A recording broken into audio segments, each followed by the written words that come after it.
Ranger TV India, ना धर्म ना जात, केवल सच के साथ। दर्शकों, आपको हमारा चैनल पसंद आता है तो सब्सक्राइब करें, लाइक करें, शेयर करें, कमेंट जरूर करें। जो चीज़ लिखी है वो साफ दिखनी चाहिए। मैं आपको कुछ ऐसे एविडेंस दूंगा जिसमें उत्तर प्रदेश की सरकार जो ये लिस्ट होती है, उत्तर प्रदेश सरकार की जो लिस्ट में ओबीसी की में उस लिस्ट में 15 नंबर पर साफ दिख रहा है। देखिए मैं आपको दिखाऊं, 15 नंबर पर साफ दिख रहा है। दिखाओ, इधर दिखाओ। 15 नंबर पर पाल बघेल गडरिया, ये ओबीसी की लिस्ट है सरकार की ओर से, जो अनुमन्य है, मान्यता प्राप्त है। हमारे जो आरक्षण के साथ कुछ कथित लोगों के माध्यम से जो छेड़छाड़ की जा रही है, उसमें एंटी करके जो लाभ ले रहे हैं, पूर्व में वो लोग जलेसर लोकसभा जो पूर्व में होती थी उससे चुनाव लड़ते हैं सांसद के लिए, उसमें दर्शाते हैं कि हम बघेल हैं, और वही व्यक्ति उस समय बाद वो फर्जी धनगढ़ सर्टिफिकेट नाम से फिर टूंडला विधानसभा से विधायक का चुनाव लड़ते हैं। तो एक व्यक्ति दो जातियों से चुनाव कैसे लड़ सकता है, ये भिन्नता आती है। तो ये सारी चीज़ें हैं, सरकार के संरक्षण के माध्यम से कुछ लोग, सातिर दिमाग के लोग आरक्षण के साथ छेड़छाड़ करते हुए लाभ ले रहे हैं। मैं धनगर प्रकरण पर कहना चाहूँगा कि उत्तर प्रदेश में एक ही जनपद सोनभद्र है, वहाँ ही धनगर जाति है, वो भी धनगर नहीं है। तो अन्य जनपदों में कैसे मतलब बनाए जा रहे हैं सर्टिफिकेट्स, वो गलत तरीके से बनाए जा रहे हैं। उन पर कार्रवाई होनी चाहिए। कौन बना रहा है, उन पर कार्रवाई होनी चाहिए। क्या सरकारें हमारी इस पर चुप क्यों बैठी हैं? नमस्कार दर्शकों, मैं हूं अमित बॉर्सन और आप देख रहे हैं रेंजर टीवी इंडिया, ना धर्म ना जात, केवल सत्य के साथ।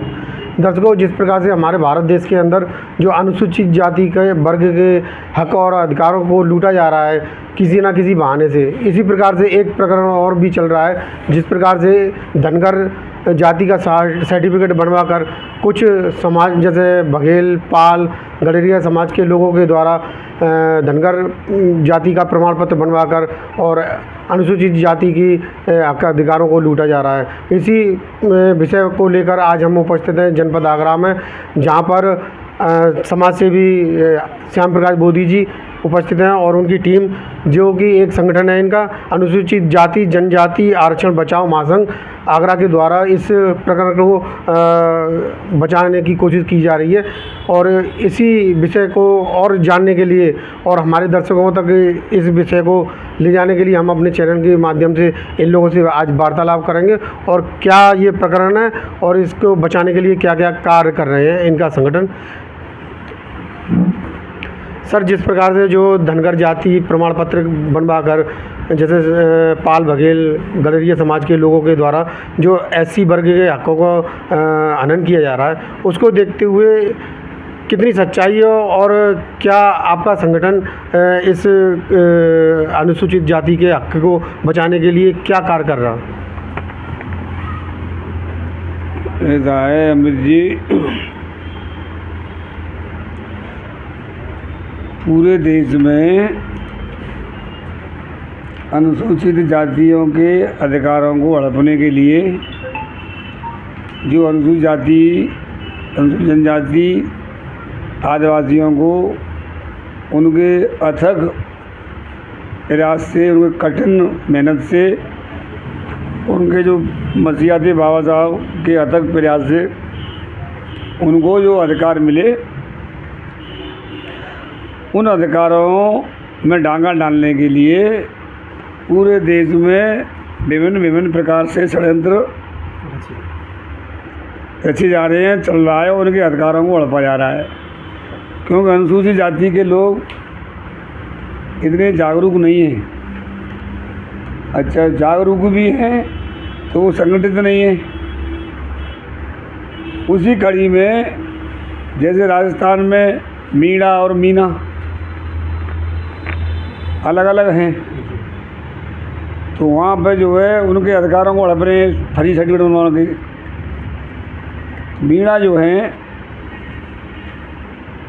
वो जो मीना हैं वो जो है उसमें नहीं है, एससी में। इसी प्रकार से उसी कड़ी में ऐसे भी बिहार में हुआ था। बिहार में कुछ जातियों को वहाँ की सरकार ने 2015 में एससी में शामिल कर लिया था। वो आकर हाई कोर्ट ने निरस्त कर दिया, अमान कर दिया। विभिन्न ऐसे प्रांतों में अनुसूचित जाति के ये बाबा साहब के द्वारा दिए गए अधिकारों को इन पर तो छीनने के लिए हर जाति जो नॉन एससी है, चाहे वो बैकवर्ड के हों, जनरल के हों, वो उनको हड़पने का प्रयासरत रहते हैं हर समय।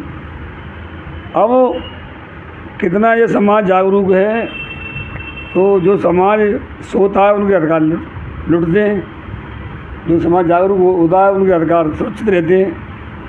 उसी कड़ी में उत्तर प्रदेश में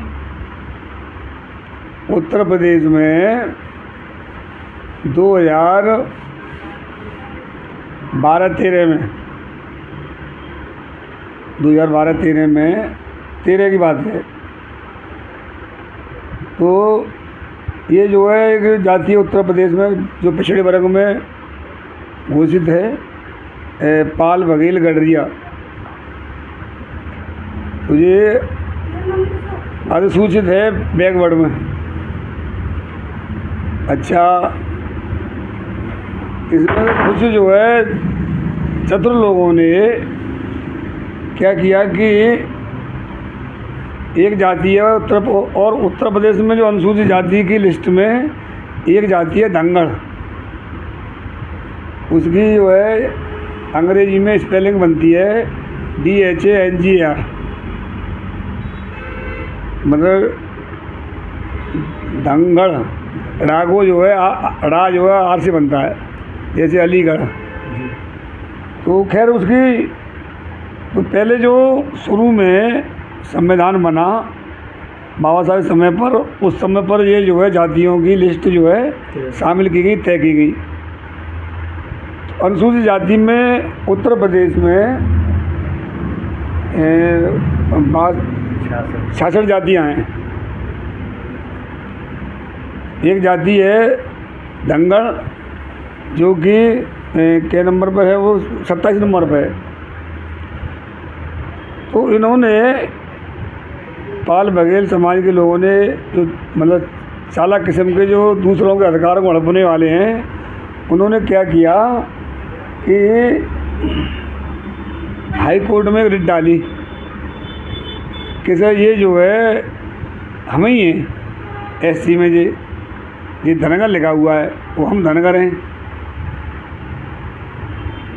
तो हम जो है गडरिया की उपजाति है धनगर, वो धनगर इसमें शामिल है। तो देखिए कभी भी मेन जाति जो है अगर वो शामिल होगी किसी लिस्ट में, चाहे ओबीसी की में, एससी की में, तभी उसकी उपजातियाँ शामिल होंगी। ऐसा नहीं है कि मेन जाति बैकवर्ड में हो और उपजाति जो है किसी दूसरे में हो, एससी में हो, ऐसा नहीं है। तो इन्होंने रिट दाखिल की, तो वो रिट का जो है जजमेंट आया 2012 में, मार्च 2012 में। तो वो हाई कोर्ट ने जो है रेफ़र कर दिया जो है राष्ट्रीय अनुसूचित आयोग दिल्ली के लिए कि ये तय करेंगे। उस समय पर कांग्रेस गवर्नमेंट थी, कांग्रेस के थे पीएल पूनिया ने सबसे बड़ी गद्दारी की एससी समाज से, क्योंकि जो मनोहर काशीराम साहब कहते थे कि कांग्रेस के दांत दिखाने को और हैं, खाने को और हैं। तो पीएल पूनिया ने गद्दारी की और समाज को गुमराह रखा, और उसने अपनी रिपोर्ट भेज दी 2013 में, जब यहाँ मुलायम सिंह की गवर्नमेंट थी समाजवादी पार्टी की, कि धनगर एससी में माने जाएंगे। उसने बिल्कुल संविधान के विरुद्ध जो है रिपोर्ट भेजी अपनी, जब लिस्ट में धनगर है ही नहीं, धंगड़ है। ये हम नहीं कह रहे हैं, ये भारत सरकार उत्तर सरकार की जो है आरटीआई से ली गई सूचना वो कह रही है। उत्तर प्रदेश सरकार आरटीआई से सूचना मांगी है तो कह रही है कि मतलब हिंदी में धनगर जाति अनुसूचित है उत्तर प्रदेश में। भारत सरकार भी कह रही है कि धनगर जाति अनुसूचित है उत्तर प्रदेश में। तो जब धनगर की चर्चा ही नहीं है, और पीएल पूनिया ने संविधान के विरुद्ध जा कर के और शेड्यूल कास्ट के विरुद्ध इसने रिपोर्ट भेजी, उसको याद रखेंगे कि वो सबसे बड़ा गद्दार आदमी है। और वो आज भी उस गद्दार को कांग्रेस उसको जो है सिर आंखों में बैठा करके घूमती है। तो पीएल पूनिया सबसे बड़ा गद्दार है। तो उसने उसी रिपोर्ट के आधार पर समाजवादी पार्टी के मुखिया, चाहे अखिलेश रहे हों चाहे उसके पिताजी रहे हों, या सर कह सकते हैं जैसे समाजवादी पार्टी और कांग्रेस दोनों ने मिलकर ये षड्यंत्र रचा। ऐसा है कि मैं बता तो रहा हूँ, ये जो पीडीए ईडीए लेके घूम रहा है, इसी ने जो है शासनादेश जारी किया था समाजवादी पार्टी में। समाजवादी पार्टी ने ही शासनादेश जारी किया कि धनगरों को एससी के सर्टिफिकेट जारी किए जाए, ठीक है ना। और जो आप अब पूछ रहे थे कि कांग्रेस ने और समाजवादी पार्टी ने, ये तो वोट के लिए सिर्फ जो है मुखौटा लगा लेते हैं अपना। ये उसको कोई नहीं भूला अभी कि समाजवादी पार्टी ने ही अपने सांसद को कह करके और एससी आरक्षण का, प्रमोशन में आरक्षण का बिल फड़वाया था इसने। तो ये घोर विरोध एससी विरोधी है समाजवादी पार्टी का, जो पूरा सैफी परिवार विरोधी है, पूरा सैफी परिवार ही विरोधी है, विशेषकर जाटव समाज का। एससी समाज में भी पूरे एससी समाज का खैर विरोधी है ही, मगर विशेषकर जाटवों का विरोधी है। तो उसके जब जो शासन जारी हो गया, सर्टिफिकेट बनने लगे, और सर्टिफिकेट बनने लगे तो उसी पर जो है विधायक और जो है सांसद बनने लगे, उसके उसी आधार पर नौकरियां पाने लगे। तो मैं यहाँ पर ये कहना चाहूँगा कि एससी एसटी और आरक्षण बचाओ के नाम पर मैं पूरे भारत की तो नहीं कहूँगा, मगर पूरे उत्तर प्रदेश ही कहूँगा। उत्तर प्रदेश में तमाम हज़ारों लाखों संगठन बने हुए हैं, परंतु कोई भी संगठन सब मरे मराए हैं। और मैं ये कहूँगा कि सारे संगठन जो है सिर्फ उन्होंने अपनी जेब के लिए बनाए हैं और अपने व्यक्तिगत स्वार्थ के लिए। किसी भी संगठन ने मतलब इस जो है प्रकरण की ये जो है वो डकैती डाली जा रही है, एससी समाज का आरक्षण लूटा जा रहा है, किसी ने मुखालफत नहीं की, न कोई जागा कि लुट रहा लुट दो। आरक्षण बचाव के नाम पर तमाम संगठन बने हुए हैं, जो सरकारी कर्मचारी उन्होंने सिर्फ बना लिए, मतलब गवर्नमेंट पे जो है अधिकारियों द्वारा बनाने के लिए, जो एम्प्लॉयज़ हैं और जो बिना एम्प्लॉयज़ हैं, उन्होंने सिर्फ अपना जो चंदा करने के लिए और धंधा करने के लिए। किसी ने भी जो है इस प्रकरण में मुखालफत नहीं की कि भाई ये शेड्यूल कास्ट का आरक्षण जो है और जो है लूटा जा रहा है। और इसकी शुरुआत की समाजवादी पार्टी ने और कांग्रेस ने। अब उसके बाद में आ गई भाजपा। तो भाजपा क्यों बुराई लेगी भाई? जो जिसने गवर्नमेंट ने पहले कर दिया, भारतीय जनता पार्टी ने कोई नया शासनादेश जारी नहीं किया कि इनको जो है दिया जाए। उसने जो भाजपा ने ये बघेल समाज के प्रतिनिधियों के दबाव में उसका क्लेरिफिकेशन किया कि गडरिया पाल बघेल जो हैं उनको धनगर का सर्टिफिकेट जारी किया जाए। तो चाहे भाजपा हो, चाहे सपा हो, चाहे कांग्रेस हो, सबके सब ये शेड्यूल कास्ट विरोधी हैं, विशेषकर जाटव विरोधी। अब तो बसपा ने भी सपोर्ट कर दिया इनको। नहीं, बसपा ने तो जो है बाद में किया है ना। जी भाई बसपा के पास अब रही कहा जो है, तो बसपा ने तो बाद में किया है जब इन्होंने जो है जारी कर दिया, मगर बसपा ने पहले नहीं किया था। न बसपा गवर्नमेंट में कोई शासनादेश जारी हुआ इनके सर्टिफिकेट बनाने के लिए, और न ही बसपा ने कभी इनको सपोर्ट किया कि हाँ इनको एससी में रखा जाए। परंतु जब जो एससी में शामिल कर लिए तब बसपा ने टिकट कर दिए एक आध जगह जो है। तो हमारा जो हमने संगठन बनाया और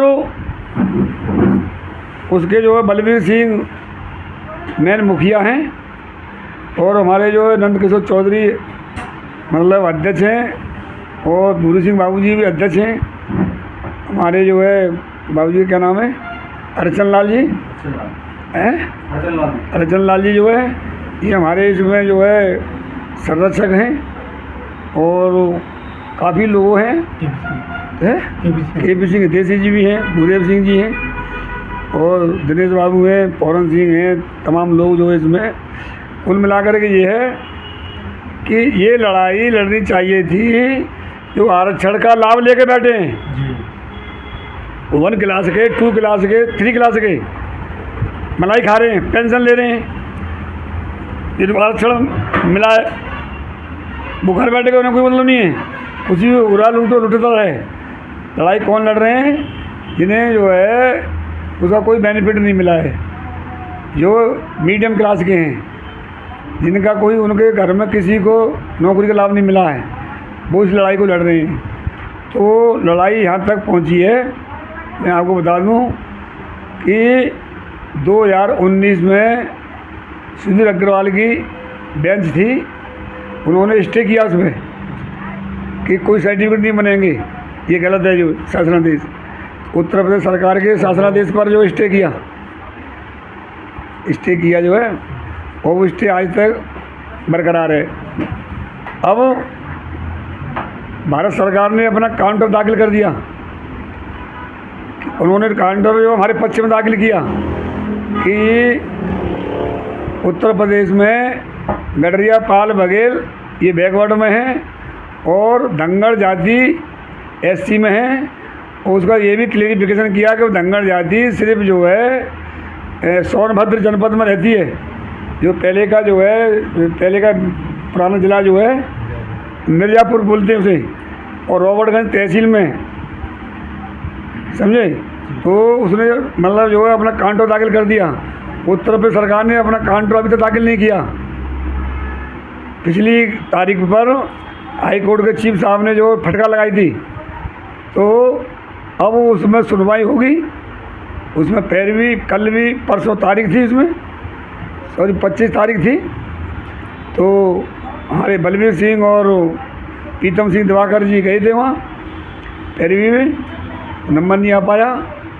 तो ये संवैधानिक और दलितों के आरक्षण को बचाने की ये कानूनी लड़ाई है, और इस लड़ाई को पूरा जो है दलित समाज का जो प्रतिनिधित्व कर रहे हैं हमारा संगठन, इस लड़ाई को लड़ रहा है, ये जीतेंगे, ऐसी पूरी उम्मीद है, पूरा विश्वास है। और हो सकता है कि 2024 में ही, 2024 में नहीं तो 2025 में इसका जो है जजमेंट हाई कोर्ट से इलाहाबाद से आ जाएगा, और हमें उम्मीद है कि संवैधानिक लड़ाई जो है हम जीतेंगे, हमारे पक्ष में आएगा जो है। और जितने भी इनके सर्टिफिकेट बने हुए हैं, क्योंकि ये बैकवर्ड क्लास के हैं, SC के सर्टिफिकेट बने हैं, तो ये सर्टिफिकेट सारे के सारे निरस्त होंगे। जैसे बिहार में हुए सारे जो है नौकरी पर लग गए थे, सब वो रिवर्ट हुए। इसी प्रकार से यहाँ भी होगा, और सत्यता होती है। तो मैं यहाँ ये बता दूँ कि किसी भी बाबा साहब ने दलितों के अधिकारों की सुरक्षा हेतु संविधान में वो व्यवस्था की, आर्टिकल 341, आर्टिकल 342, इसको आप पढ़िए, उसमें यह व्यवस्था की है कि दलितों के आरक्षण में इन जातियों में कोई भी जो है घटा बढ़ा नहीं सकता है, न कोई राज्य सरकार और न ही सुप्रीम कोर्ट भी घटा बढ़ा सकता है, न कोई न्यायालय। और अकेला जो राष्ट्रपति महोदय के हैं, महामहिम जी के, हम किसी लिस्ट को इसमें नाम बढ़ा वो नहीं बढ़ा सकते हैं, न घटा सकते हैं। यह अधिकार सिर्फ संसद को दिया है बाबा साहब ने। तो जितनी भी राज्य सरकारों ने जातियाँ बढ़ाई हैं, घटाई हैं अपने हिसाब से, तो वो सारे के सारे जो है निरस्त हुई हैं। और न्याय में देर ज़रूर है, मगर जो है लड़ाई वो जीत हमेशा सत्य की होती है। इसलिए इस लड़ाई को ये सारे इनके सर्टिफिकेट कैंसिल होंगे, और जो ये विधायक और सांसद बने हैं फर्जी सर्टिफिकेटों पर, तो ये तो उन्हीं का नुकसान हो रहा है जो राजनीति में हैं। राजनीतिक इसमें बोलते नहीं है कुछ, जो राजनीतिक हैं, चाहे वो बसपा के हों, चाहे कांग्रेस के हों, चाहे सपा के हों, उन्हें डर लगता है कि भाई हमारा जो वोट हमसे नाराज़ हो जाएंगे, हमें वोट नहीं देंगे, परंतु अधिकार तो उन्हीं के खाए जा रहे हैं, उन्हीं के मारे जा रहे हैं। सर, जिस प्रकार से जो विधायक या सांसद या सरकारी नौकरियों पे जो इस सर्टिफिकेट को लेके लाभ ले चुके हैं, तो जब ये प्रकरण आगे आएगा तो क्या इन लोगों पे भी कुछ कार्रवाई होगी कि जिस प्रकार से जो इतने सालों से जो लाभ उठा रहे हैं, तो जो संपत्ति इनने इसी सर्टिफिकेट के द्वारा संपत्ति इकट्ठी की है, क्या उस पर भी कार्रवाई हो सकती है? जो गवर्नमेंट का काम है, न्यायालय का काम है, ये कार्य तो न्यायालय का है, गवर्नमेंट का है कि ये जो अनुचित लाभ ले रहे हैं शुल्क काट का सर्टिफिकेट बनवा करके। मुझे आप बताओ, जाति जन्म के आधार पर होती है, जाति कोई बदलती तो है नहीं। तो जब हम जन्म के आधार पर शादी विवाह बघेल समाज में कर रहे हैं, शादी विवाह पाल समाज में कर रहे हैं, और हमारी रिश्तेदारियां हैं, और हमारे जो है जन्म के आधार पर हम पाल बघेल हैं, तो बीच में धनगर कहाँ से घुस गए? एक वो जो है, मैं आपको उदाहरण दूँ, बीना धनगर थी एर्नापुर की, उसका तो सर्टिफिकेट कैंसिल हो गया था, गाजियाबाद से बना था, और वो कैंसिल पे ही चेयरमैन बन गई। उसके खिलाफ 420 की रिपोर्ट दर्ज कराई हमने, और चार्जशीट लग गई। अब वो हाईकोर्ट भाग गई जो, तो हाईकोर्ट से वो स्टे ले आई। अब वो स्टे को जो है खारिज कराने के लिए हमारा संगठन लड़ रहा है। वो जैसे स्टे खारिज होगा उसे जेल जाना पड़ेगा। इसी प्रकार से महाराज सिंह बघेल है, महाराज सिंह बघेल का जो वो पढ़ा है महाराजा सूरजमल कॉलेज में, कक्षा जो है 6 या 7 तक पढ़ा सिर्फ वो, तो उसने उसकी जो है जन्मपत्री में लिखा हुआ है विद्यालय की, जो उसका जन्म का जाति का कॉलम होता है उसमें लिखा हुआ है बघेल। उसके पिताजी थे विद्याशंकर बघेल, मेरे साथ पार्षद रहे, ठीक है ना। अब उसने विद्यालय में बाबुओं से मिलकर के और उस जातीय कॉलम में जो है लिखवा दिया धनगर, तो उसके खिलाफ 420 का मुकदमा दर्ज हुआ, और सारे बाबुओं के खिलाफ 420 का मुकदमा दर्ज हुआ, और वो कोर्ट में चल रहा है। और इन्होंने पैसे के बल पर उसमें एफ आर लगवा दी महाराज सिंह ने, तो एफ आर को कोर्ट ने निरस्त कर दिया। तो ये जो है देर जरूर है, जो गलत कार्य कर रहे हैं ये सब जेल जाएंगे। सर, जिस प्रकार से आप इस अनुसूचित जाति के आरक्षण को बचाने की कोशिश कर रहे हैं, उसको देखते हुए जिस प्रकार आप अभी तक पैरवी करते चले आ रहे हैं, तो क्या क्या दिक्कतें आपको आ रही हैं और क्या क्या दिक्कतें आई थी जब से जो आपने ये प्रकरण आपने संभाला, और क्या कहना चाहेंगे कि इसमें कितने लोग और ऐसे हैं जो कि आपको शायद हो सकता है जान का भी खतरा हो इस केस को लड़ने के लिए, तो सारी शुरू से अभी तक की क्या क्या प्रोग्रेस चल रही है उसके पे भी आप वोट डालें। धन्यवाद अमित जी। मैं आपके चैनल के माध्यम से अपने समाज के SC ST के लोगों को, जो लोग या सरकार कॉन्स्टिट्यूशंस डिबेट का जिस तरीके से उल्लंघन कर रही है, सबसे बड़ी दिक्कत यहाँ आ रही है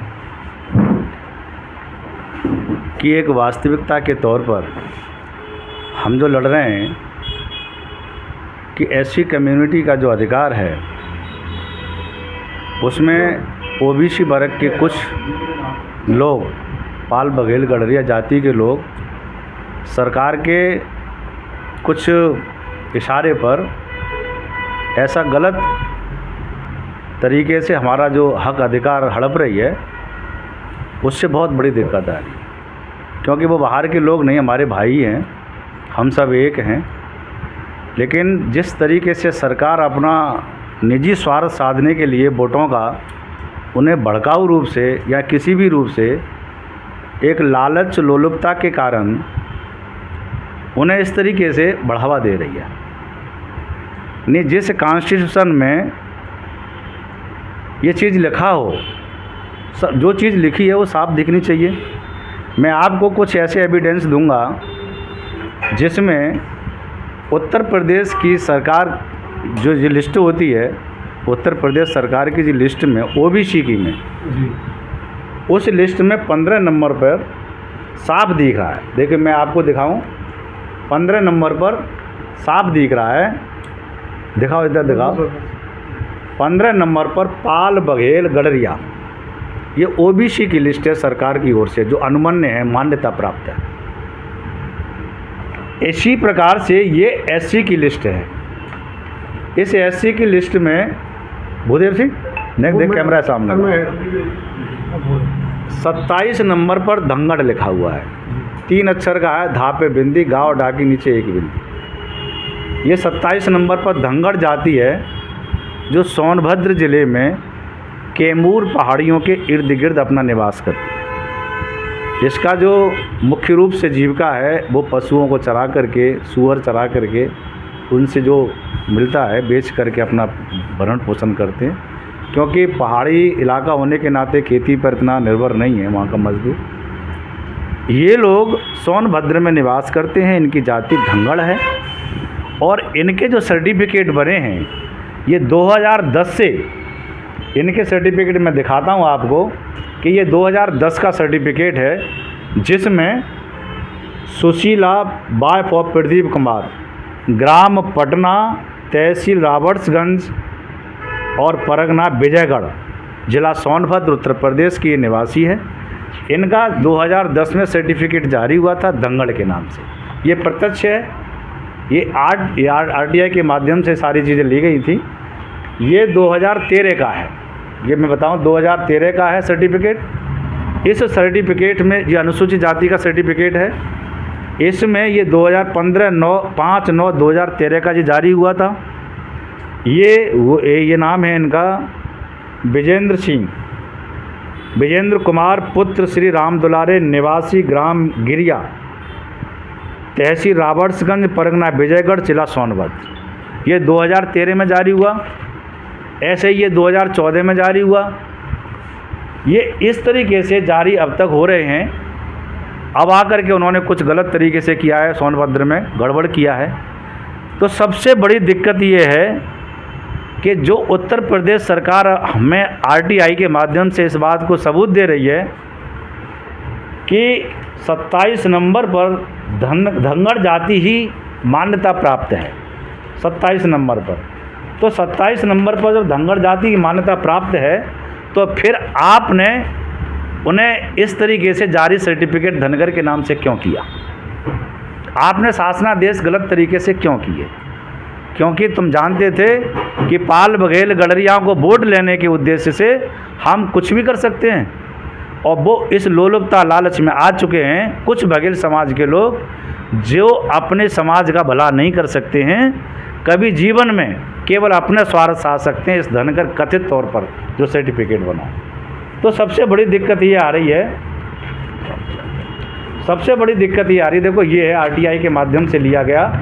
ये उत्तर प्रदेश सरकार ने आरटीआई के माध्यम से जारी किया था ये कागज़ हमें। तो उन्होंने ये साफ कहा था कि उक्त के संदर्भ में अवगत कराना है कि वर्तमान में प्रचलित भारत सरकार की अधिसूचना अनुसूचित जातियां एवं अनुसूचित जनजातियां आदेश संशोधन अधिनियम 1976 में उत्तर प्रदेश की अनुसूचित जाति की सूची के क्रमांक 27 पर हिंदी में धंगड़ व अंग्रेजी में DHANGAR को अनुसूचित जाति के रूप में मान्यता प्राप्त है। एक और सरकार हमें ये लेटर से जारी कर रही है कि नहीं नहीं धंगड़ है, और दूसरी ओर शासनादेश करके और इन पाल बघेल गडरियाओं को बहला करके, फुसला करके या किसी भी तरीके से गलत यानी स्वार्थ दे करके और सर्टिफिकेट जारी कर रही है। सबसे बड़ी दिक्कत है। अब मान के चलिए इस तरीके से हमारे समाज का जिस तरीके प्रधान से लेकर के और सांसद तक इन पाल बघेल गडरिया के कुछ लोगों ने गलत तरीके से हमारे सर्टिफिकेट, अपने सर्टिफिकेट जारी करके हमारा जो हक अधिकार हड़पा है वो गलत है ना। हमारे लोग जो बेचारे सीधे साधे हैं, मजदूर वर्ग के हैं, वो इस पर ज़्यादा ध्यान नहीं दे पाते। जिस दिन इनका सारा ध्यान चला गया तो सरकार सरकार को अंगूठा दिखा देंगे। मैं भी यही कहना चाह रहा हूँ इस मामले में कि धनगर जो शब्द है वो हमारे हक अधिकारों को एक जो शब्द मतलब हड़पने वाला और इनको गलत तरीके से जो पाल बघेल गडरिया गुमराह करने वाला शब्द है, क्योंकि पाल बघेल गडरिया धनगर के नाम से जो सर्टिफिकेट बना रहे हैं और जो बाकी के वास्तविक बघेल समाज है उनसे हमारा कोई ऐसा वो नहीं है, क्योंकि वो अपनी जगह पे सही है। लेकिन जो 420 है फोर्जरी करके जो लालच के अंधेरे में, जैसे मैं एसपी सिंह बघेल का नाम भी ले रहा हूँ कि वो सबसे पहले उन्होंने जो चुनाव लड़ा था वो टूंडला विधानसभा से धनगर के सर्टिफिकेट पर लड़ा था। उससे पहले तो उनका सर्टिफिकेट कोई आया नहीं था और न कोई ऐसी सीट पर वो चुनाव लड़ते थे। जब उन्होंने चुनाव लड़ा और मंत्री बने तो उन्होंने, मैं पूछना चाहता हूँ कि उन्होंने अपने लोगों का क्या भला किया, क्या भला किया कि आज ओबीसी के वर्ग के लोग, मैं ओबीसी की बात कर रहा हूँ, ओबीसी के या बघेल समाज के लोग आज कोई भी यानी प्रधानमंत्री सचिवालय में नहीं है, कार्यालय में नहीं है, और राष्ट्रपति का सचिवालय में नहीं है, क्या सचिवालय में, कार्यालय में नहीं है। कोई भी एक व्यक्ति हमें बता दे कि सुप्रीम कोर्ट में या कहीं भी किसी का भला किया। केवल नाली खरंजों के बनवाने के अलावा अगर माननीय हमारे जो बने हैं इनने कोई भला किया हो तो बताएं। गलत तरीके से चोर के दरवाजे से चोरी करके क्या ये देश का भला या समाज का भला कर सकते हैं? कभी नहीं कर सकते। हाँ, सरकार ज़रूर चालाक हैं। सपा सरकार जब जारी किया था तो उन्होंने एससी को नीचा दिखाने के उद्देश्य से और ओबीसी के पाल बघेल गडरियाओं को वोट लेने के उद्देश्य से ये किया। सबसे पहले काम तो यही किया, यानी डाउन का मतलब है कि इनको हटाना है। भाई 17 जातियों को भी तो लाए थी। उत्तर प्रदेश में जब ये सरकार थी तो समाजवादी पार्टी की, तो 17 जातियों का मामला इन्होंने खेला। 17 जातियों को जिस तरीके से सरकार ने एससी में कन्वर्ट करने के लिए जो शासनादेश जारी किया, तो वो अच्छी तरीके से सरकार जानती हैं कि हमें इस जाति को कैसे बेवकूफ़ बनाना है, इन जातियों को हमें कैसे बेवकूफ़ बनाना। चूँकि बेचारे गरीब हैं, पढ़े लिखे इतने हैं नहीं, समझदार इतने हैं नहीं, उन्हें तो जिस तरीके से कह दो कि भाई एससी तुम्हारा विरोध कर रही है, वो एससी खिलाफ हो गए। वो आज अच्छी तरीके से समझें कि कोई भी सरकार, कोई भी संगठन या कोई भी निकाय या भारत सरकार इस तरीके से अपना निजी वो नहीं कर सकती निर्णय। आर्टिकल 341 में जैसे पीएल पुनिया ने कर दिया, जाति बदलती, उनको अधिकार तो है नहीं।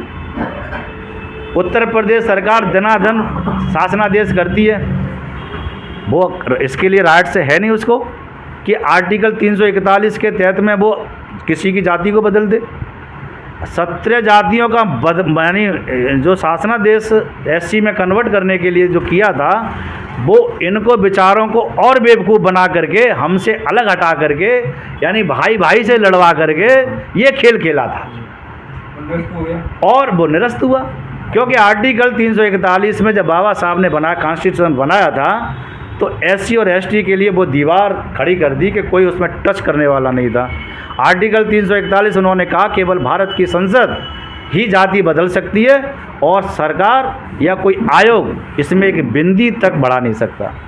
तो आप मुझे बताइए, मैं बघेल समाज के लोगों से भी कहना चाहता हूँ, उन 17 जातियों वाले में जो 17 जाति के लोग जो ओबीसी वाले थे, उनसे भी मैं कहना चाहता हूँ कि सरकार से अपना हक मांगिए, जैसे हम लड़ रहे हैं अपने हक के लिए, और सरकार तुम्हारी जब सुनेगी जब इकट्ठा होकर के अपने हक अधिकार के लिए तुम लड़ोगे।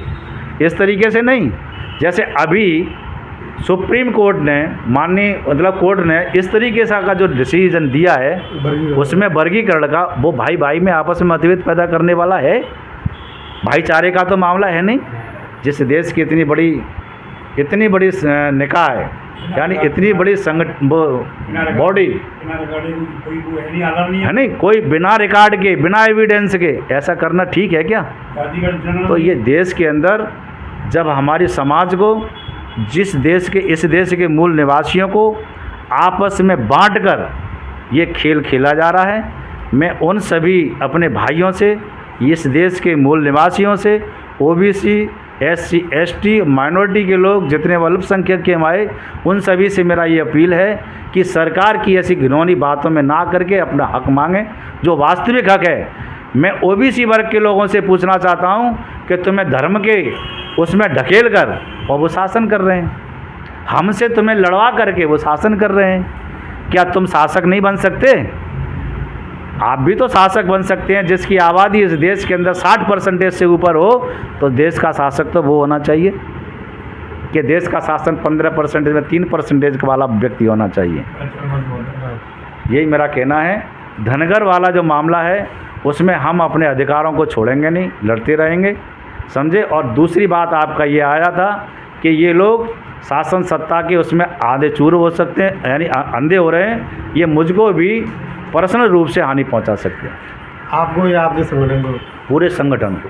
मेरे संगठन में बहुत सारे हमारे क्रियाबद्ध लोग हैं, भूदेव सिंह हैं, और हमने हमारे मतलब चौधरी साहब हैं, नंद किशोर जी हैं, और हमारे पप्पू सिंह हैं, और हमारे हरिचंद्र लाल गौतम जी हैं, बाबू जी हैं, भूरी सिंह जी हैं।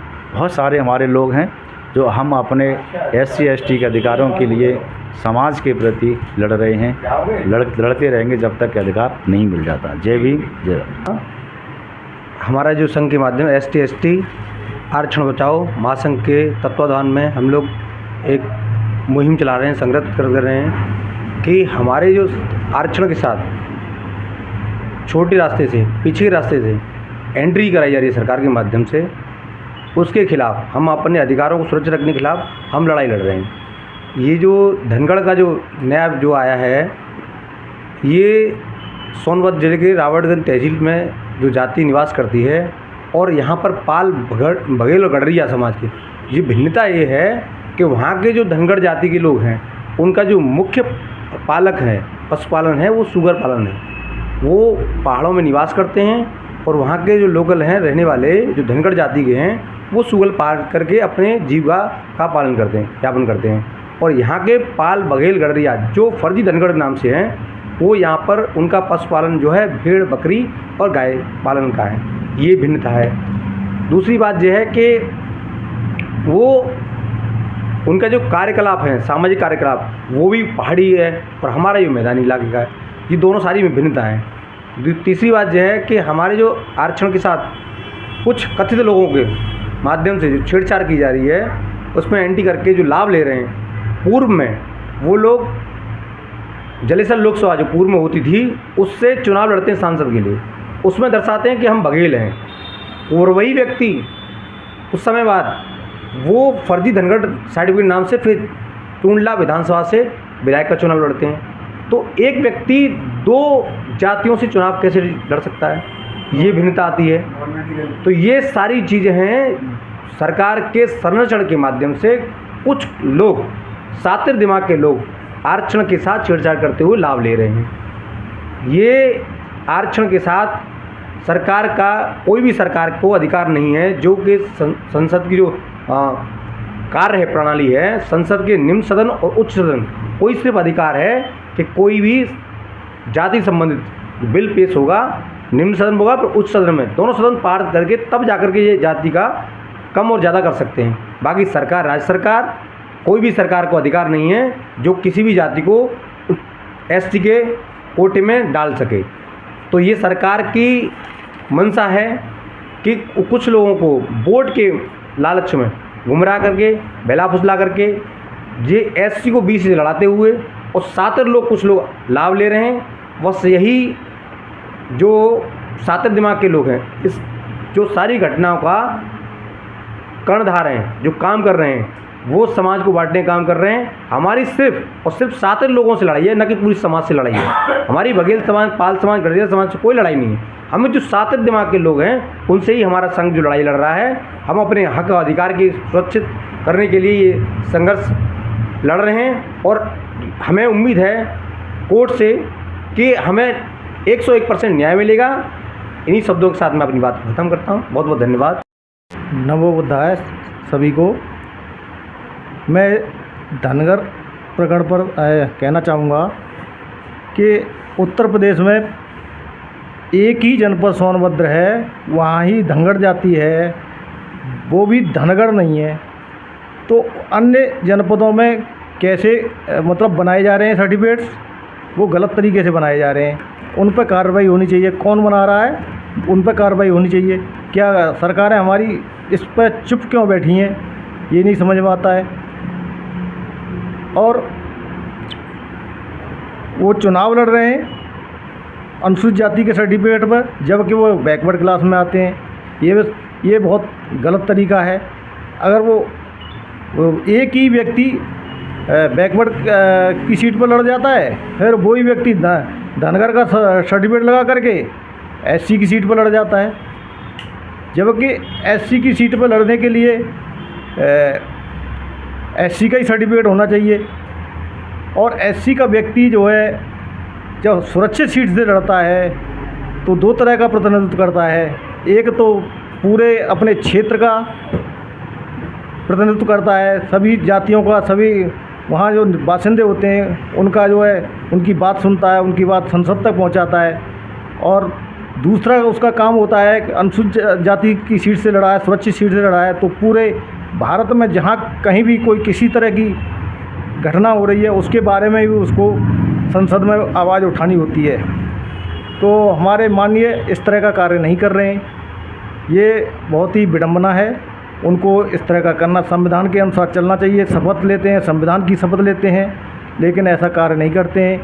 ये गलत तरीके से एंट्री लेकर के चुनाव लड़ रहे हैं। इस पर हमारी राज्यपाल महोदया, माननीय राष्ट्रपति जी इस पर विचार करें और इस प्रकरण को निस्तारित करने का कष्ट करें।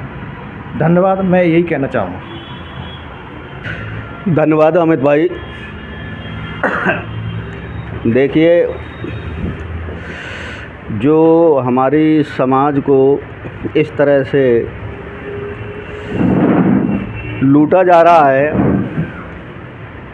वैसे तो गवर्नमेंट के पास में कोई रोज़गार नहीं है, क्योंकि ये गवर्नमेंट जो है कोई सी रही हो, चाहे कांग्रेस रही हो, कांग्रेस के साथ में सपा रही हो या भाजपा जैसी पार्टियां रही हो, इन्होंने धर्म के नाम पर एक दुकान खोल करके और यहाँ देश के नौजवानों को मतलब धर्म में ढकेल दिया है। रही बात, अगर इनके धर्म की राजनीति नहीं चलेगी तो सत्ता नहीं बनेगी। इसलिए इन्होंने ऐसे प्रपंच बनाए कि जो समाज आगे आती है, जो बढ़ना चाह रही है, उस समाज को ये लोग बढ़ने नहीं दे रहे हैं।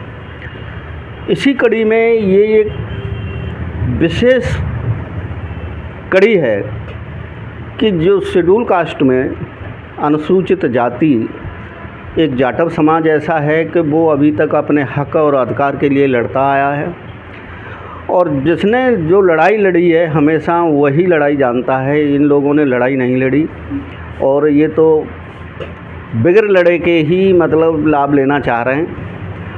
आज हमारी समाज जो है इस लड़ाई में सबसे आगे चल रही है। शेड्यूल कास्ट की कोई भी बिरादरी जो है, कोई भी जाति जो है लड़ाई में शामिल नहीं है, इसमें सिवाय जाटव के अलावा और कोई दूसरी जाति नहीं है। रही बात ओबीसी की, ओबीसी वर्ग जो है ये हमेशा शेड्यूल कास्ट जो अनुसूचित जाति है उसका एक तरह से बड़ा भाई है, और इस हमेशा ये बड़े भाई ने ही मतलब छोटे भाई के साथ में मतलब अच्छा नहीं किया है, गलत व्यवहार किया है। ये दूसरे के बहकावे में आकर के अपने ही समाज को ये तोड़ रहे हैं। तो मेरा सब ये लास्ट में मेरा कहना है कि हम जितने वर्ग, ज़्यादातर जाटव समाज से ही लोग मतलब इस संगठन को एक बहुत व्यापक रूप से एक ऐसा रूप देना चाहते हैं कि हम इस लड़ाई को लास्ट तक, अंतिम पायदान तक लड़ेंगे और हम किसी भी कीमत पर अपने अधिकारों को नहीं गंवाने देंगे। रही बात समाज की, समाज में हर तरह का आदमी होता है, जानते हैं कुछ नहीं जानते हैं। अगर जो लोग जो समझते हैं वो इस लड़ाई को बहुत दिन पहले से ही लड़ाई लड़ रहे हैं, और चाहे टाइम कितना भी लग जाए लेकिन हम इस लड़ाई को एक दिन जीतेंगे, यही मेरा कहना है। जय भीम, नमो बुद्धाय। तो आज की न्यूज़ आपको पसंद आए तो लाइक करें, शेयर करें, कमेंट करें, सब्सक्राइब ज़रूर करें, जिससे कि हमारा चैनल आगे बढ़ सके और हम अपने देश और देशवासियों की सेवा कर सकें। इसी के साथ फिर मुलाकात होगी, तब तक के लिए आपसे विदा लेते हैं। नमस्कार।